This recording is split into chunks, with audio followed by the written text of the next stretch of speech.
Hi, welcome to Game Dev London. I'm Chris Payne. This is Diagnosis Game Dev, where I unpick interesting tricks and implementation details of other people's games. Today I am having a look at the first tree. It's going to be... let me move my camera. There you go. The first tree is an interesting, a chill, exploration-based game about a fox. That's about as much as I know of it. I've been following the development for a while because, notably, this game is made by a sole developer, David Whaley.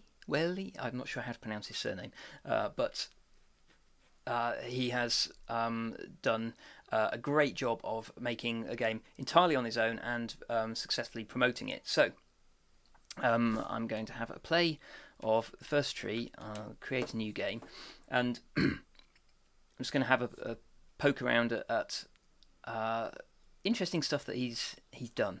So this is notably this is made in Unity, and as a single lone developer, I suspect that he's using the standard Unity tools for terrain, level of detail, grass, all that sort of thing.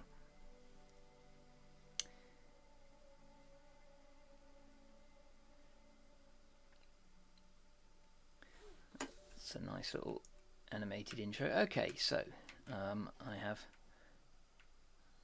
a slightly moving camera. I thought I heard you get up. Yeah, I'm awake.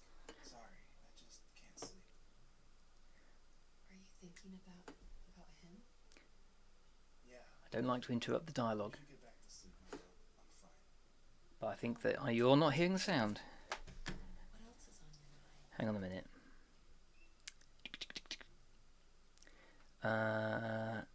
I don't have an audio options. I think because I switched the game to... Bear with me a moment. I switched the game to... I switched my audio onto my headphones for streaming before I started the game. After I started the game. So I've just got to... just restart it. Bear with me. I did this last time as well. I should have learned by now. Right, so Windows is on earphones. First tree is coming through earphones, so you should now be picking it up. There we go.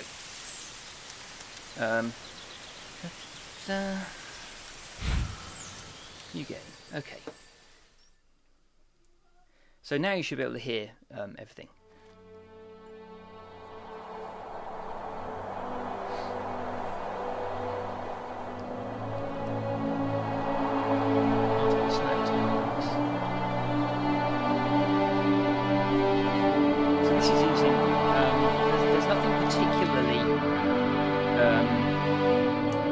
Unusual going on here. There's a little bit of a post effect, film grain on there, I've noticed. Okay, so I can get up. Okay, so... Are you awake?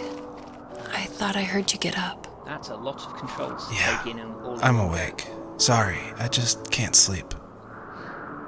Are you thinking about him? Yeah, a bit. Usually get back to sleep, my love. I'm fine. No, it's okay. What else is on your mind?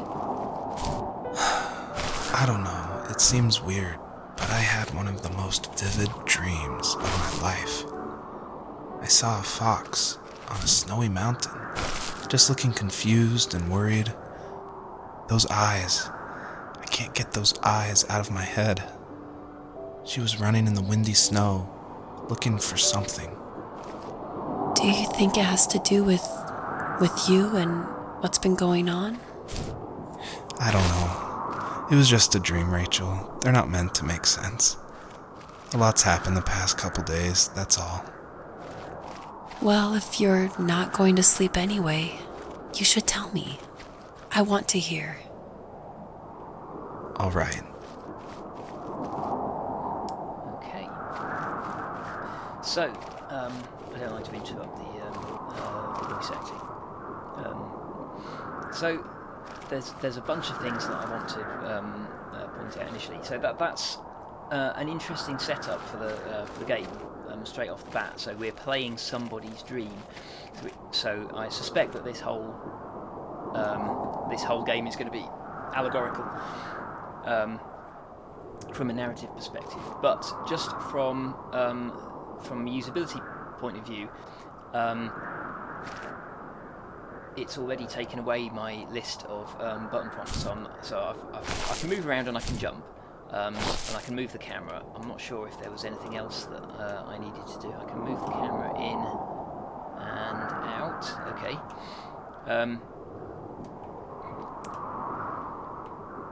But yeah, that's not the ideal way to show people tell people how everything works. I presume if I pause it, I can see those instructions again.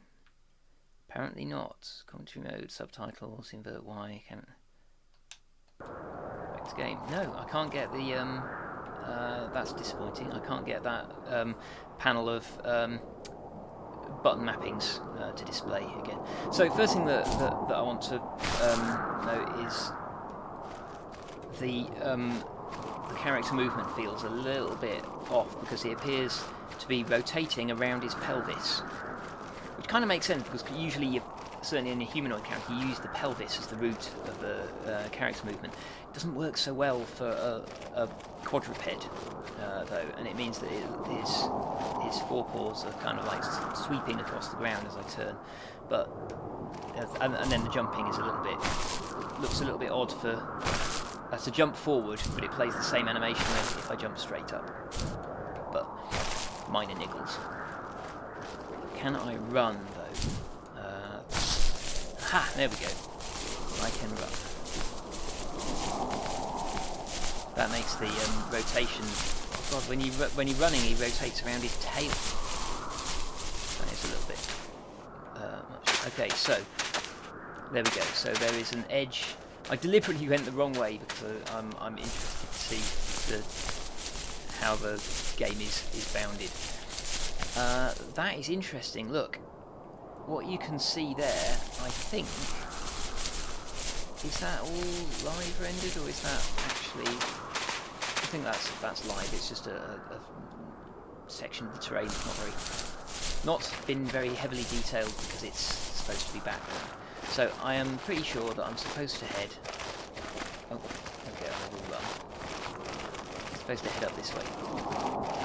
So minor graphical glitch there with the trees on the horizon. I'm not entirely sure what's happening there. I think what's going on there is that they are not rendering into the Z buffer, and then it's using a Z-based fog. Possibly, so the trees are being fogged the same way as the sky dome. I think, which is why as they pop in, and then when you get closer to them, they do render into the Z buffer. Then they get the fog. Double jump. Okay, this taught me how to get over. That is a pretty unsubtle lock, I've got to say. But I like the stylized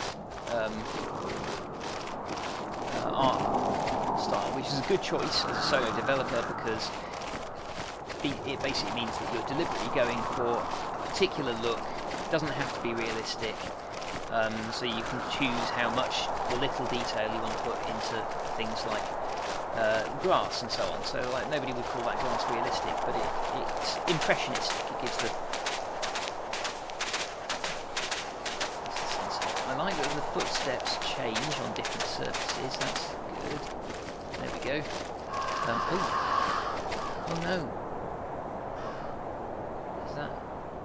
Is it? So, not far from her home, she followed that path to something unexpected.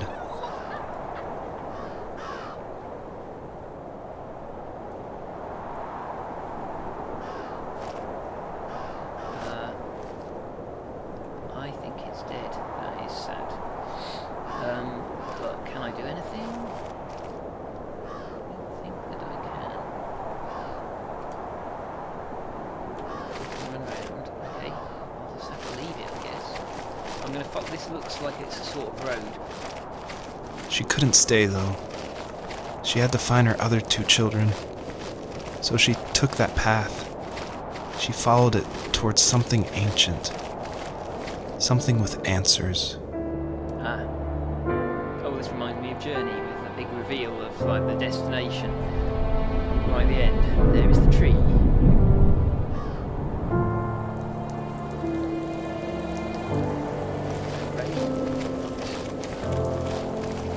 The fox looked high and low, searching for any sign of her cubs. Points of light showed the way to this ancient tree. It was as if each one had a story to tell, all their own. The land was trying to tell my story, too. I felt like I was right behind her the whole time.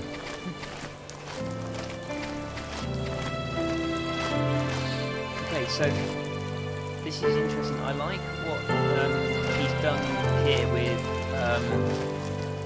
Do you see that four-way lens flare there? I'm guessing that these are all points of interest in the valley that I can go and investigate. That's a nice way to highlight them. I'm just going to go this way though, because I can see stuff over there that looks interesting, and that seems to be closer than the other things, so I'm going to go this way first. Birds floating about, casting shadows on the landscape.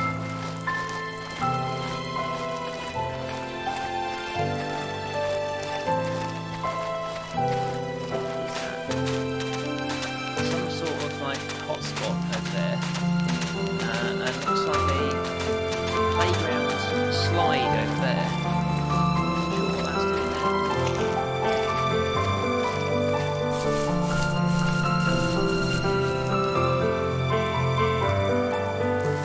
As a kid, did you ever do show and tell in your class? Yeah, I think I only did it once, when I was in the 4th grade. You know how my life was around then. I wanted to show my class what helped pass the time and distracted me, so I brought a dozen paper cranes I had made. I think I told everyone how badly I wanted to be a bird and fly, embarrassingly enough. Don't be embarrassed. Every kid wants to fly. For me, it was another toy from my dad, a wooden boat. I remember guarding it so carefully in my hands as I walked into class. When I sat down, a group of boys immediately made fun of it. They asked which trash can I found it in, or why an ugly log was my favorite toy. When I got up, I didn't even want to tell them my dad had carved it. I said it was a joke gift my friend had given me. Kids can be so cruel. Some of them are. I shouldn't have let them get to me, but it did. It's amazing we bounced back at all.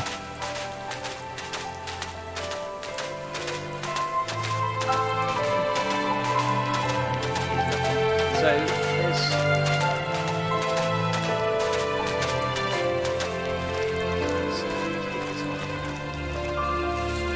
Do you remember what my dad did for a living? Wasn't he like a lumberjack? That's one way of putting it. If wood was a canvas, then a carving knife was his paintbrush. Even after working a 50-hour week, even after his hands were more splinters than skin, he would bring home the nicest piece of Alaskan weeping cedar and make me toys. That wooden train was the first toy I can remember, and I loved it. I just knew from a young age I was going to be a lumberjack, like my father.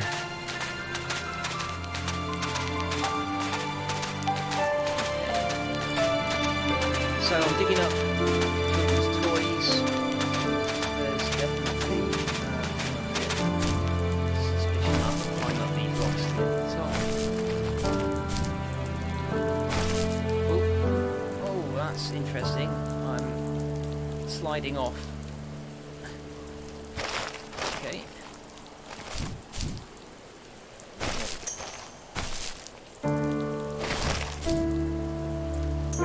Okay, so although the jump anim is a little bit odd for going straight up and down, I do like that the double jump gives that little shockwave. That's a really nice bit of player feedback that tells you that yes, you did something. Which I think I am probably going to nick for my game actually, because I have a similar problem where you do a double jump and the animation doesn't convey it quite well enough at the moment. But so it needs a little extra something to show that double jump attack. Just go up here. I suspect that there's a whole bunch of stuff scattered in the corners of this vast landscape that is fair new to discover. However, there is a lot of empty space, which is a little bit of a shame. Is that a tank or a spaceship over there? Let's go find out. Usually those kids would leave me alone, but somehow they could tell I was different. They made fun of how far away I lived. They called my dad a sourdough. I was a blabbermouth as a kid, telling my dad stories I made up for hours. But after that show and tell, I didn't tell him much anymore. He didn't know exactly what was wrong, but his best guess was that the toys he carved weren't cool enough. He carved me a tank and tried to tell me what it was like to be in a real tank as a serviceman. I didn't know your dad was in the military. Yeah, in the army. The sad thing is that I'd pretty much forgotten until just now. There's so much I still don't know about him. I'm sorry. He knows how much you love him. You're going to see him again soon and have some closure, I'm sure.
Exploring this valley, pick up all the memories and pickups that I can, and then you move on to the next area to pick up more collectibles and stuff. Here, this looks like somebody's hideout with crisp packets and bits. How do I get up there? There'll be, imagine there's another one up there as well. Try going up this way. Awful lot of empty space to cross to get to anywhere of interest.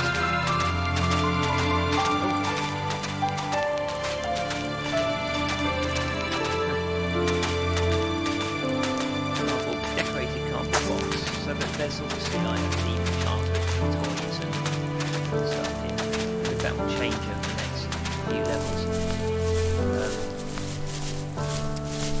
I like that the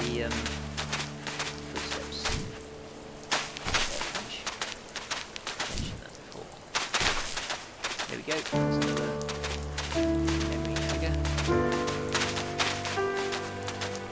It would be nice for it to indicate how many I've done and how many are left to go, so that I can, when I've done the last one, I don't have to go running around the valley. The older I got, the more I withdrew. I asked myself, why talk to anybody anyway? Why bother when I'm happy by myself? I started drawing a lot. Mostly animals I saw in the woods by my home. I then imagined designing my own hideouts with things like TVs and pantries full of chips and cookies. I think that idea of leaving home and drawing blueprints started my career. I found a lot of solace in that. I'm not surprised, but I did the same thing, you know? There's something special about having a place to call your own. And now look at us. Well, if you count renting in an overpriced city. It's as close as we can get for now. Broken swing hat. There's a lot of kind of slightly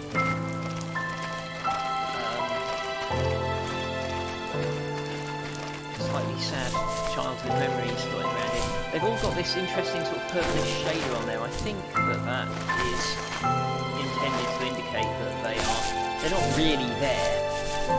They're kind of like projections into the dream world of the narrators.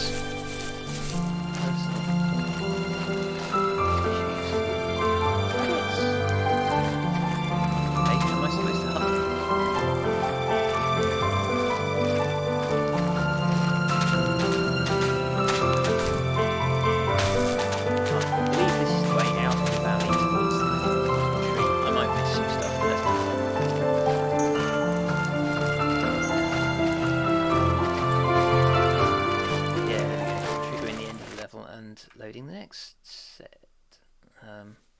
Okay. Wow. That was... Okay, so I've got snow to grassland. No transition. Oh, nice shadows of the... Oh, that looks like it's shadows of clouds rolling across the landscape. Maybe it's just be the wind in the grass. I have got this asset pack. There we go. Level transition set me back to walking instead of running again. Because it toggles. I can switch between walking and running. Not sure that I'll ever switch back. My teenage years were full of sketching, angst, and trouble. I wasn't popular or unpopular. Maybe just forgettable. I guess that gave me a sense of freedom, so I hung out with crazy kids, doing crazy things, even though I mostly just watched the chaos ensue. We did it all, put fireworks in mailboxes, hide roadkill in people's garages, break windows of the barber shop in Anchorage. My dad was furious, but he was so busy working he couldn't do much to stop me from going out. I think being an adult means there's no one to stop you making hard decisions. He had to make a living, and he couldn't be in two places at once. Yeah, I realize that now. But at the time, I was sure he was more interested in growing his business than what was going on with me.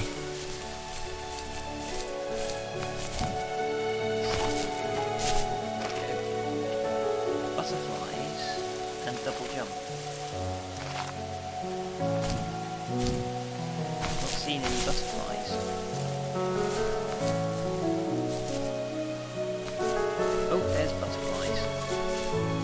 Okay, this looks like a new mechanic. Presumably, butterflies can be a bigger double jump. Okay, now I have butterflies. Oops. Huh. But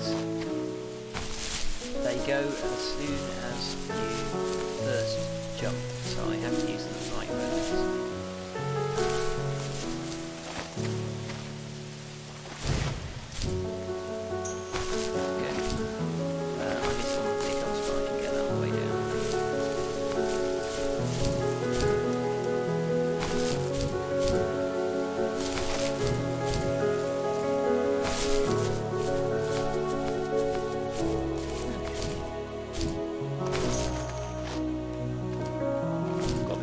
Still an awful lot of empty space in between those, but moving around is still kind of chill. Hello. So lots of butterflies. And the waterfall from the top, that's surreal. And therefore interesting.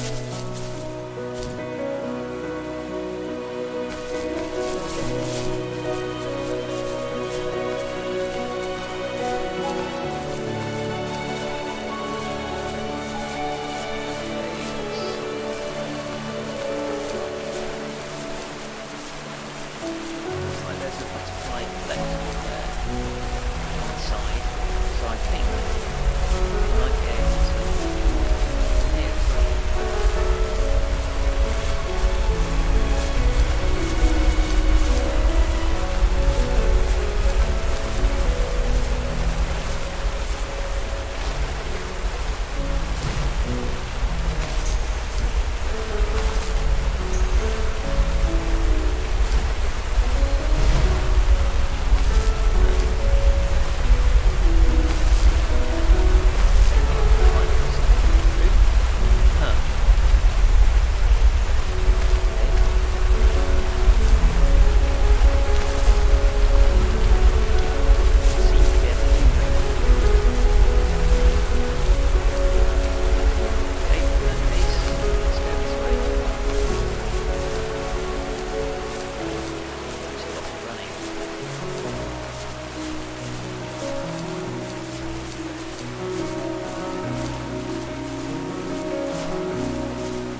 together, because other than giving time for the voice actors to deliver their monologues, the vast empty space doesn't add a lot.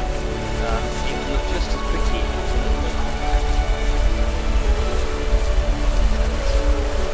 There's something over there as well, but I don't know. I'm going to head for this one because I think that is the most technical ones.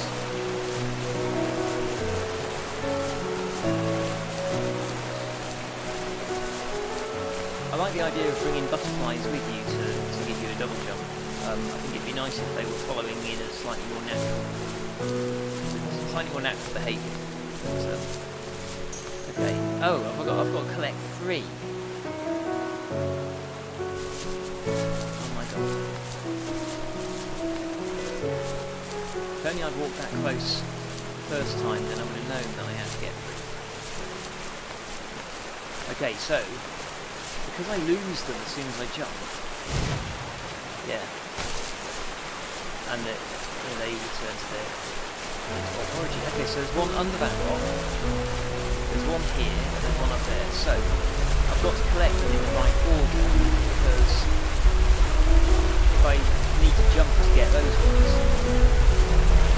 they need to be the last ones that I get. No, the first ones that I get. So it's an interesting way to turn. Otherwise,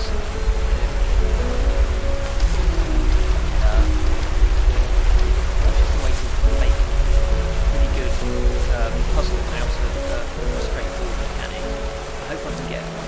There's a collectible underneath as well.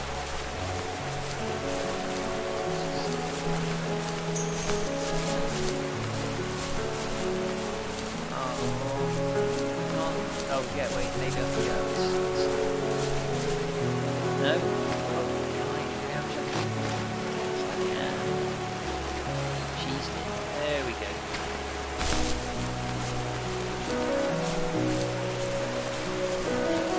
My friends would laugh about that night and talk about how crazy it was, and I laughed along, pretending it didn't bother me.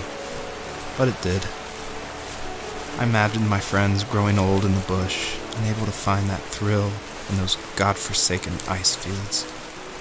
It's like those mountains were a literal wall, keeping me from leaving, where all I would have to look forward to are lumber yards and evening beers. I had to climb over. That was my only goal for a long time. I'm not sure if I missed one of the voice entries there, but that might make sense to me. But yeah, the fact that this space here is so spread out, it's really frustrating, because having to this is now to repeat that attempt to double jump up there. I don't know what I did wrong there. I got a high jump and then I double jumped and it still didn't seem high enough. Maybe I'll figure it out on my second attempt. But the thing is, it takes 5 minutes to go and collect all of these bits.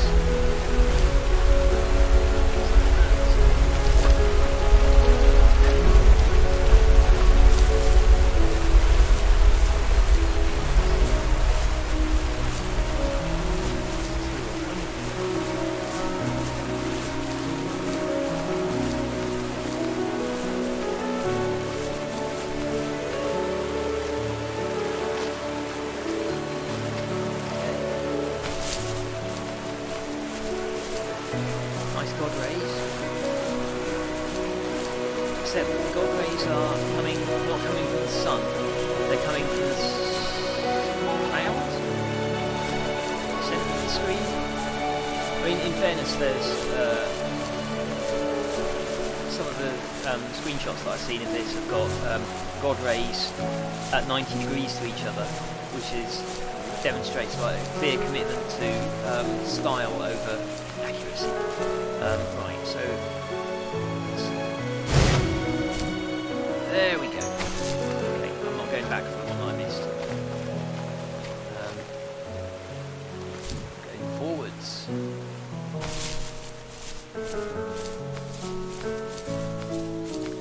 It only took them a second again. Right, I thought we got to uncover here.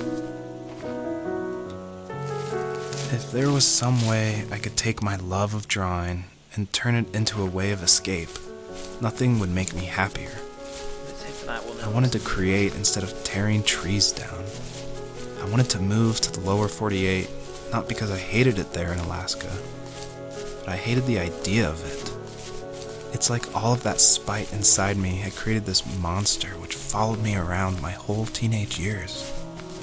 I put so much energy into doing what others didn't expect of me.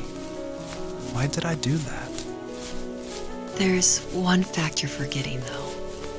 If you didn't have that fire in you, we probably would have never met. You're absolutely right.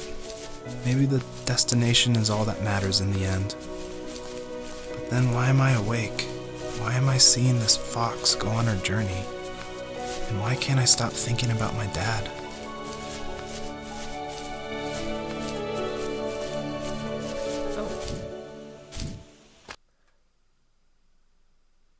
Okay. Okay, now that was weird because I was heading towards sort of like piles of like volcanic looking rocks, and then I just hit an arbitrary boundary and I'm now in a completely new environment. That is a little bit jarring. It would make more sense if there was a forest looking a bit like this at the end of the previous level, so it looked like sort of like that. Yeah, that's the place you're heading towards, and it's reset me to walk. Let's collect these and see where they're leading me to, because they're clearly leading me down this little road that takes me to what? Clearing with some rocks and a mattress.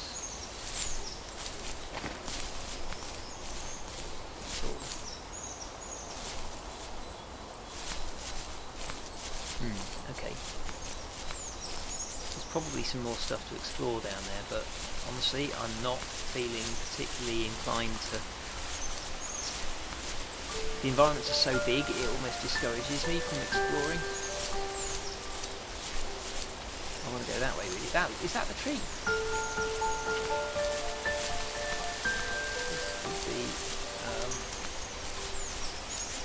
would be quite a short game, potentially.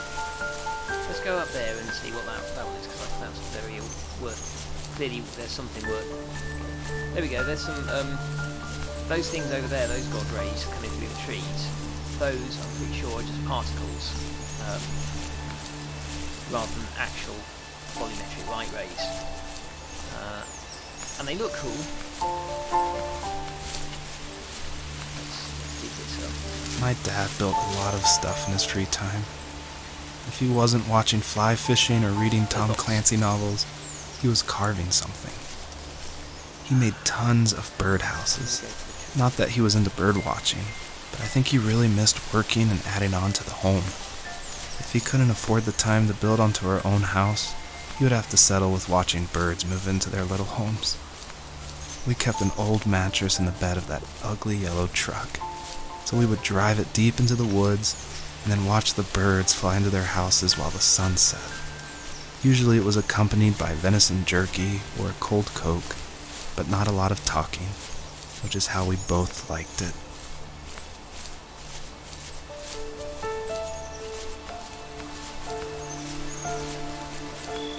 Okay, so that's laid in mattress. Let's get up here and see what we've got. Is this a special one? Even at my most distant, at the times when I detested him the most, he kept reaching out. For a year straight, he asked me every week when we were going camping. I thought he was just dense. Eventually, to shut him up, I agreed. We carried out the worn lawn chairs from the garage and set up a cinder block campfire at the site we'd always used behind the house. We walked down the mountain path, talking in the warm sunshine we only got a couple months of the year. Those 3 obsidian rocks shimmered alongside the shore, almost like sparklers pressed against a dark window. I'll never forget that wet stone on my feet, or how those massive mountains looked even bigger in the lake's reflection. I felt small, but grateful. As the sun set, my dad found something I hadn't seen for a long time. The tree where I'd made my first carving when I was 6. I hadn't even carved it. My dad had helped me, but I still called it my tree. Something about seeing my name there made me open up, and we talked about everything that night in that old camouflage tent. I told him how much I loved sketching and design, and how it would be a dream to study architecture in Seattle. I told him how I didn't get along with my friends much anymore, but that I didn't mind being alone. He told me he was there for me, and he joked that if all he had to do was write my name on a tree to finally get me to talk, he would have left me carved logs with novels on them in front of my room every morning. I don't know why it took me that long to realize it, but it was then I knew how much he had sacrificed for me. On our property, there were old abandoned pieces of a shed and car long left unused. I used to ask him all the time who those people were that left all this junk, and I'm sure he got so tired of hearing it that he made up some elaborate stories how a brown bear ate them and haunted the woods afterwards. What's funny is I think it made those people seem more real, growing up thinking they were still hanging out like they couldn't say goodbye. I used to tell my friends how I could swear I saw spirits move near the water, and that always freaked them out. I guess it didn't bother me, because the way I saw it, they were normal people with old cars and sheds, just trying to figure out how to survive and be happy in the middle of nowhere.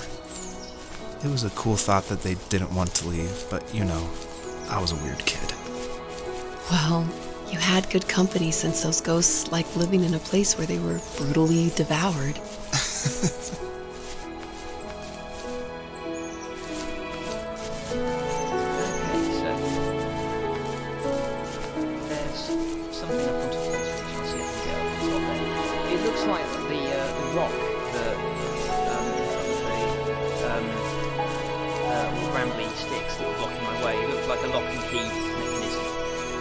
So let's go and see if we can find the key to that lock.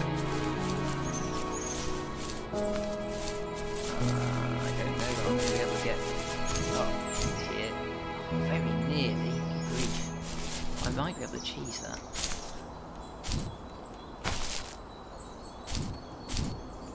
Let's just go around the side. There's probably an easier way. Somewhere along. Oh, there we go. These sets of stepping stones.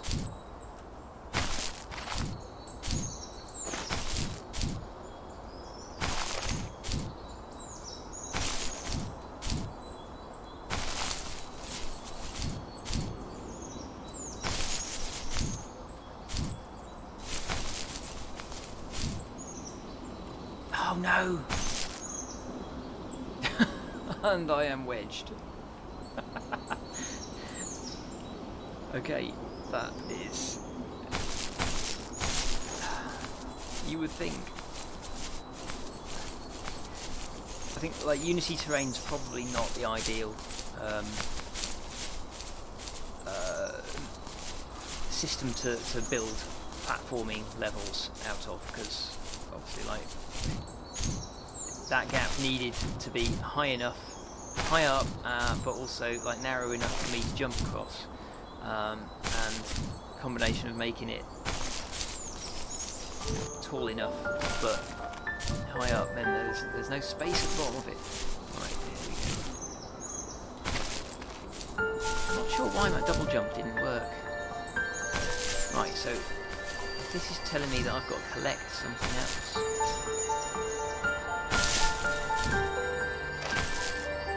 0 out of 3.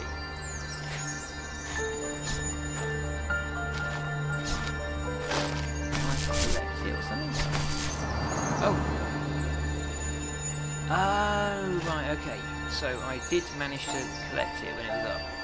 Right, so okay, that's good. So there's presumably another one over the other side of the valley, I'm going to guess.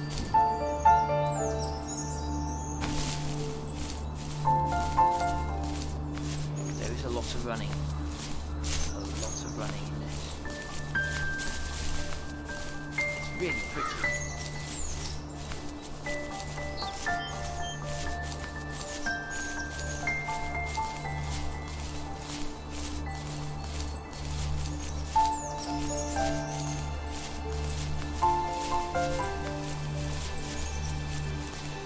It's interesting seeing some of those distant trees animating in a strange way between different levels of detail model.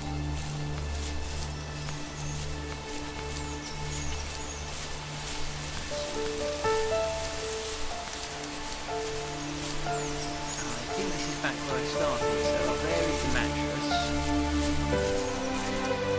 and up here is the bird box. That's where I begin. Let's just go back this way, this way.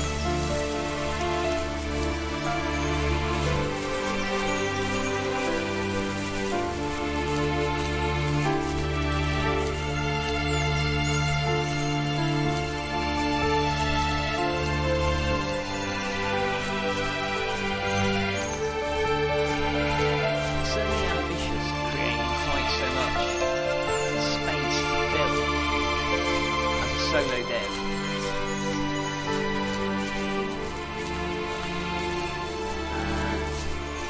Trying to make it all look interesting.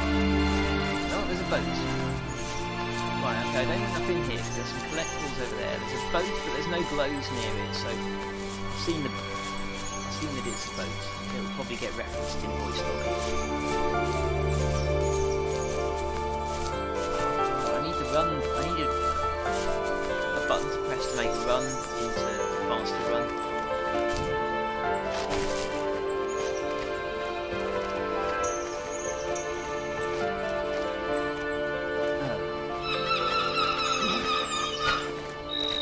That was different.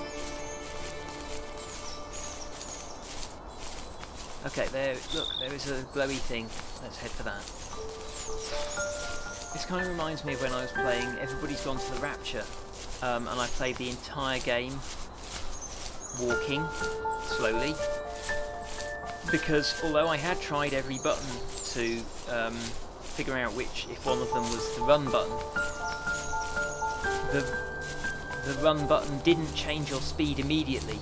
It slowly transitioned to a run over time, which meant that when I was experimenting to figure out which button did what, I didn't press it for long enough for it to accelerate to the run speed and didn't notice that it did anything at all. So I played the entire game walking. That was quite painful. We were happiest underneath the evergreens. We decided it was time to finally map out the hundreds of acres we lived on just to pass the time during the summer. He was only free in the evenings, so I would spend the day wasting time on dial-up internet and sketching, and then we would rush into the woods, pen and map in hand, before evening fell. Sometimes, the aurora borealis would cast a cold green glow on the mountainside, and we would finish our route underneath a twilight sky. Sometimes I was lonely during those summer days, but there was comfort in the routine. A lot of teenagers aren't looking for the daily grind, though. There's nothing wrong with wanting to get out, to leave your childhood home. You wanted to progress, to make something of yourself. Here we go. Yeah, you're right. That house. I'm sure it's the same as how I left it. Then why does it feel so different? I doubt you're the only adult to have looked back and asked that question.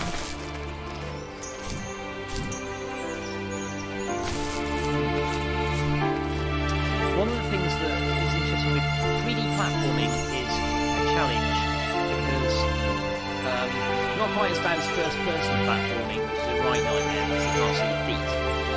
That's never but 3D platforming, you need to see where your character is attached to the ground, and like for example right here, some places I have had a shadow, but right here I don't appear to have a shadow or blob or anything that attaches me to the floor to indicate precisely where I'm standing. So as soon as I'm up in the air, it's really hard to know which part of the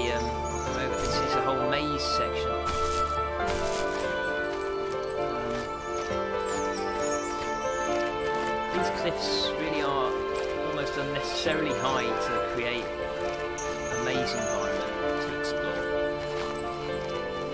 Some quite stretchy textures on them, which is solvable with some asset store plugins that use shaders to do improved terrain shading. Where am I going? Is it up? Am I heading for up there? I'm not sure. I'm supposed to go. Is that somewhere I'm supposed to go to? Should I be going this way?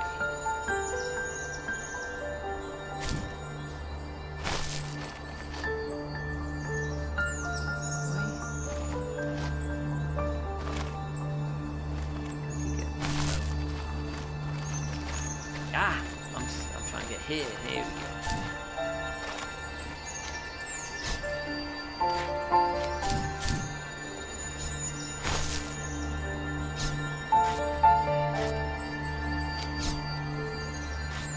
What am I supposed to do here?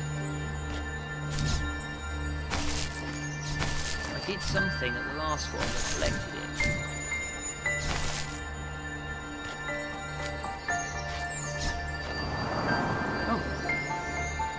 I think it might be pressing dig when the sparkle of light is in the ground. That might be the trick. Okay. Now where am I supposed to go? I guess I've got to retrace my steps to get out of here. So a quick way? Maybe this way?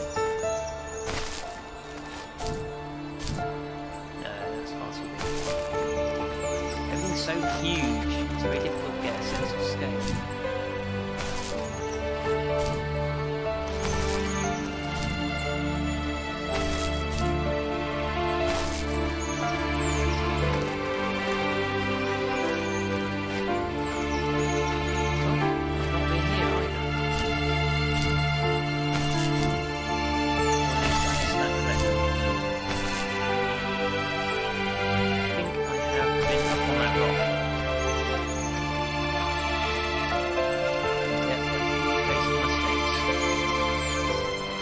Quite nice actually, having that hidden so that I would pretty much guaranteed to miss it on my way in and then see it on the way out. It gives you something to discover on the way back as well.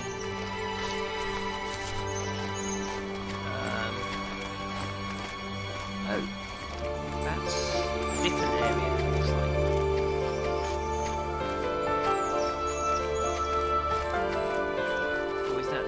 Same area. I don't know, I've got no map, so it's a bit tricky. Driving out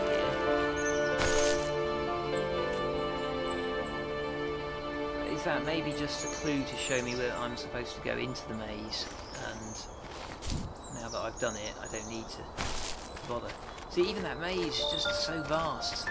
A lot of running around. That I think is so far my biggest criticism of this game is like too much empty space.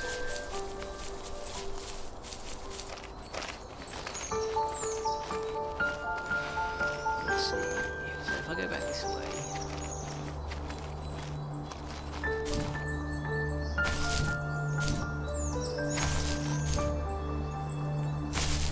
Oh, okay. It seems that the double jump only works on the way up.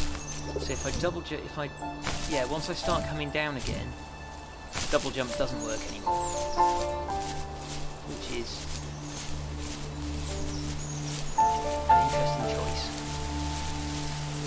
and not terribly clearly communicated because I've been missing my double jumps unexpectedly for quite a while now. More fake god rays, but again, right, so that's a particle effect, and it looks great. And it's fine for a stylized game like this. Yeah, this is the right way.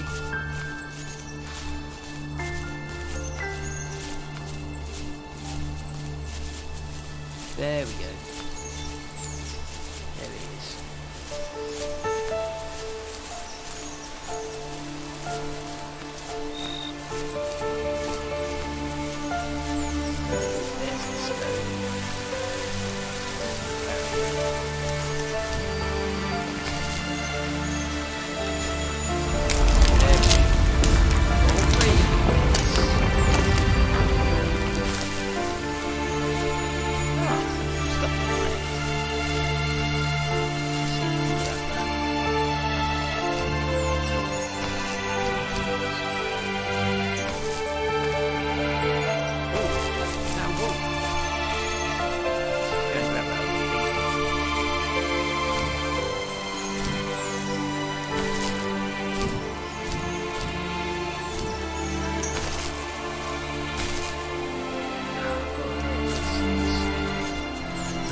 perpetrator stood nearby, unfazed, like nothing was wrong. My dad is dead, and he's never coming back, Rachel. I can tell you these stories, but I can never reminisce with him again. He can never hold a grandchild that we'll probably never be able to have. I can never talk to him again, and I'll never be able to say I'm sorry for everything.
lens flares shown through the leaves is that if the leaves don't write into the Z buffer, then the lens flare doesn't know that it's being blocked, and so it draws over the transparent leaves.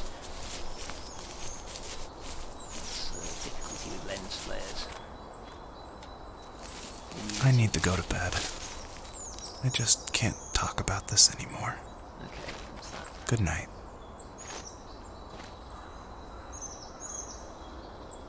I think that might be a letter.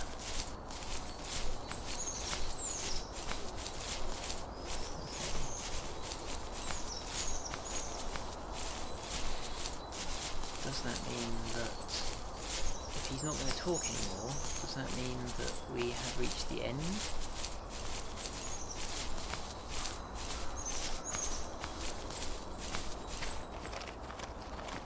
Okay, is the first tree with a name carved in it just over this rise?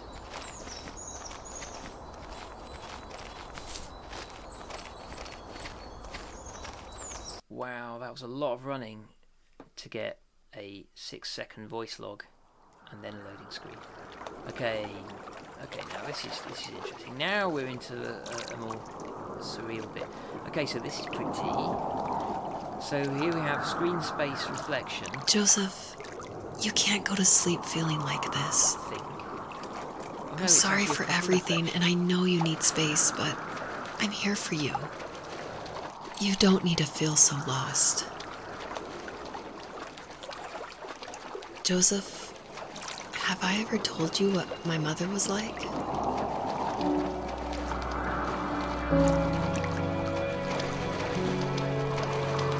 Switch it back to running.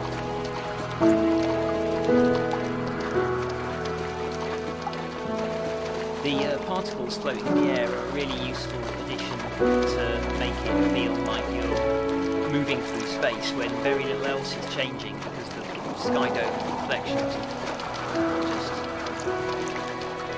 You know what it's like not to have a mom at home, Oh, okay. and you know how hard that made my childhood. What helped me was watching the birds in the morning before the school bus came. I thought that my mother was one of those birds, and it made me want to be free like her.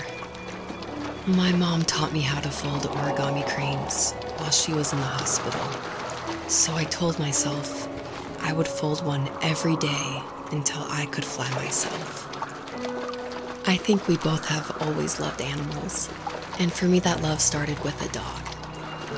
Sometimes this Rottweiler would come up to our property line and wait at the fence for me, but only once in a while. I was sure to check every day immediately after school, and it usually ended in disappointment. I would even steal money from my passed-out dad just so I could buy these off-brand dog biscuits. Even when she did stop by, she never went beyond the fence. Why was she so scared? I think my dad was the opposite of your dad in almost every way, except he was in the military as well. He coped with alcohol of every kind. The trailer started falling apart, he got angry, and I withdrew. More and more I became the weird, quiet kid who made lots of origami birds and carried dog biscuits around. I think we were pretty similar when it came to being the weird kids. And that same sincerity in college was one of the reasons I was so drawn to you. Life got worse and worse, and at one point, I really didn't think I could survive another day with my soul still intact. I had no real friends, let alone neighbors, since we lived in the middle of nowhere. I should have talked to my teacher, but I was scared what he would do if he found out. As I waited for the school bus one morning, I walked around until I found something in an abandoned shed. Something I can't put into words. I summoned courage I didn't know I had, and I broke into my dad's room and found the key to the shed where he had locked my bike. I'll never forget that feeling, as the wind rushing by my ears as the sun rose over fields of wheat. I was flying for the first time. I biked as far as my legs could take me until I found a house that felt friendly, and that felt like home. Those strangers helped me in so many ways. And if it wasn't for them, I wouldn't have found my foster family. And if it wasn't for my parents, I wouldn't have met you. You have strength, Joseph, and you're not as alone as you think. It's all just so pointless. Just waiting for life to happen. It's like having the home I always wanted is cursed out of my reach. The thought of being a parent myself. How could I do that when I couldn't even be a good son? I'm sorry. I know what you're saying. I just don't know how things will work out.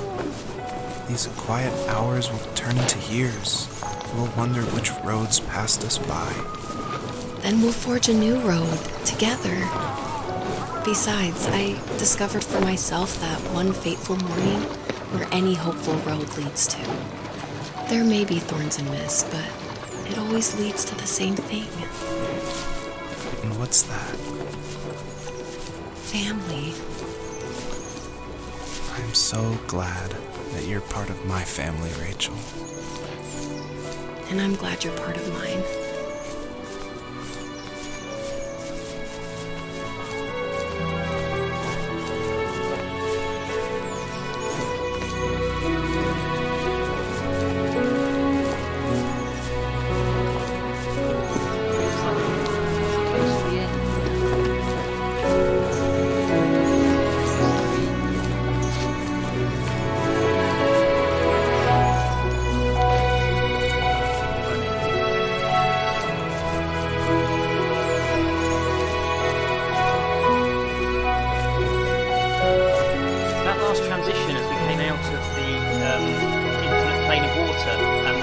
the trees were revealed by pushing the far clip plane forward to reveal the landscape. That's quite a nice use of that clip plane to use it as a reveal rather than just an optimization method. It's a shame that a lot of the trees has a level of detail pop. Okay, now I'll climb up.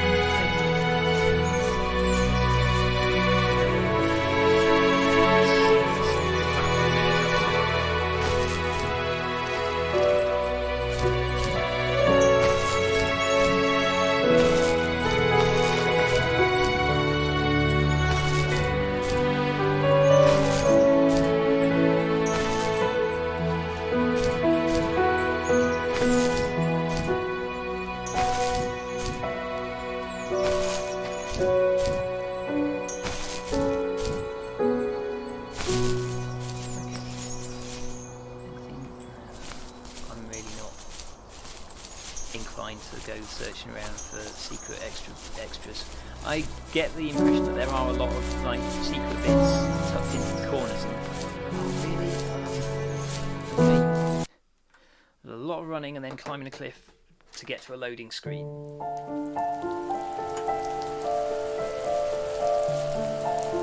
The fox knew her last cub would be waiting for her at the first tree.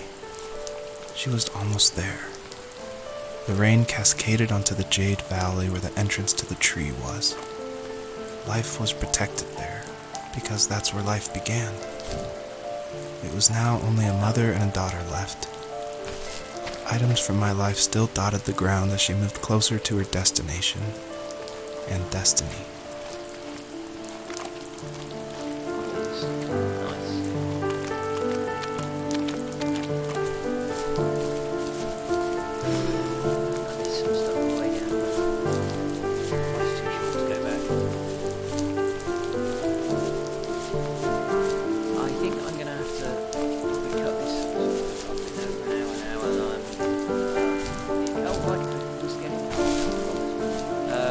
Felt like I was getting close to the end.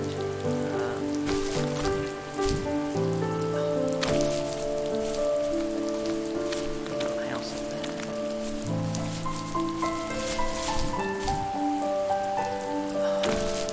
It's so frustrating. It should not be that hard to collect and pick up. Just needs a little bit of if it had a bigger range, and it would just sort of like. It would like vacuum, it just get gravitated in when I got close to it or something. Because this game is not really about precision platforming, so why require such a precision from the player if you're not going to offer that level of precision in the mechanics? That's pretty.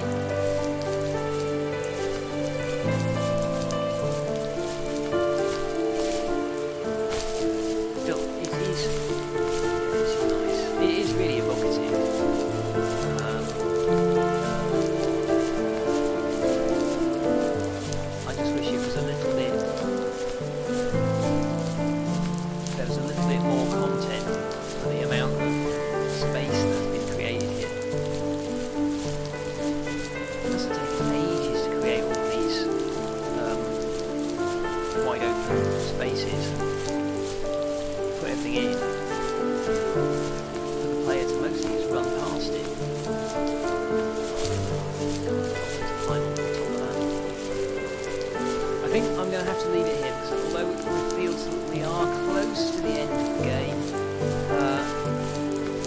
I'm not sure how. I don't know how much longer it'll take to finish it. And frankly, it does feel like we've seen all of the mechanics that we're going to see, and interesting visual bits. So there are some logs. And a hut up there, but I don't know if we can get up to that house. I think we can. Anyway, so it's an interesting one. I've had my eye on this game for a little while because it had some. Oh, there we go. There is a secret there, just tucked behind there.